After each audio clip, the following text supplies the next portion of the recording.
Bénédiction.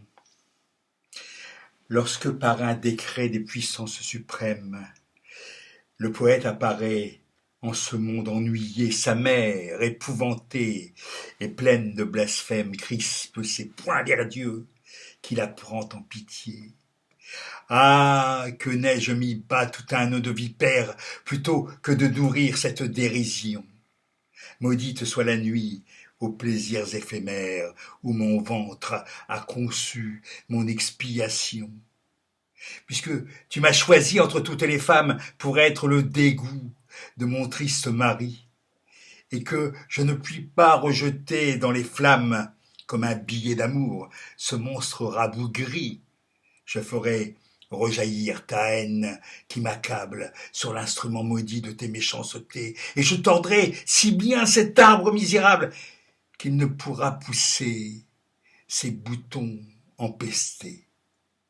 Elle ravale ainsi l'écume de sa haine, et, ne comprenant pas les desseins éternels, elle-même prépare au fond de la géhenne les bûchers consacrés au crime maternel.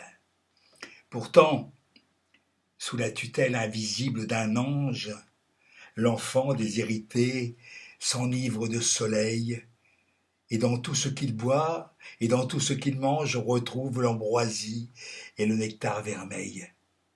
Il joue avec le vent, cause avec le nuage, et s'enivre en chantant du chemin de la croix, et l'esprit qui le suit dans son pèlerinage pleure de le voir gai comme un oiseau des bois. Tous ceux qu'il veut aimer l'observent avec crainte, ou bien, s'enhardissant de sa tranquillité, cherchent à qui saura lui tirer une plainte et font sur lui l'essai de leur férocité. Dans le pain et le vin destinés à sa bouche, ils mêlent de la cendre avec d'impurs crachats. Avec hypocrisie, ils jettent ce qu'ils touchent et s'accusent d'avoir mis leurs pieds dans ses pas. Sa femme va criant sur les places publiques. Puisqu'il me trouve assez belle pour m'adorer, je ferai le métier des idoles antiques comme elle.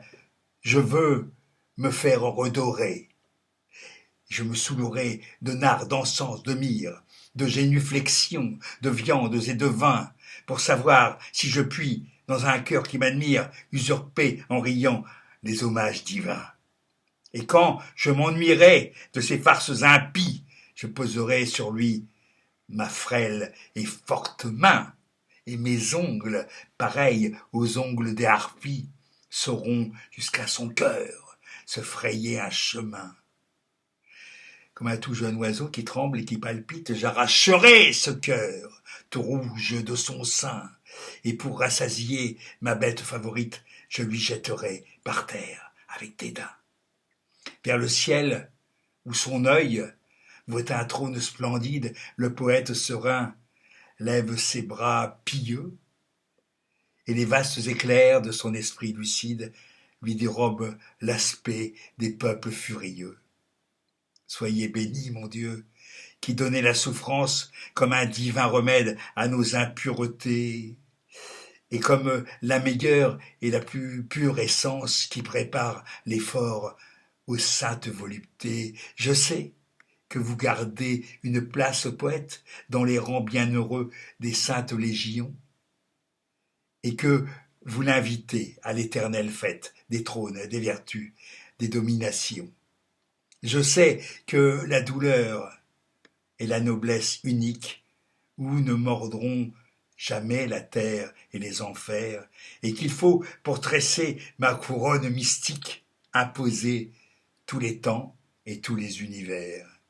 Mais les bijoux perdus de l'antique Palmyre, les métaux inconnus, les perles de la mer, par votre main montée, ne pourront pas suffire à ce beau diadème éblouissant et clair. Car il ne sera fait que de pure lumière, puisée au foyer saint des rayons primitifs, et dont les yeux mortels, dans leur splendeur entière, ne sont que des miroirs obscurcis et plaintifs. Charles Baudelaire. C'est un peu pompeux, je trouve, mais je dis ce texte pour faire plaisir à mon camarade Jean-Michel Ansart, euh, qui qui a publié ce poème. Voilà. J'allais dire Hasta la Victoria, non. Vive la poésie.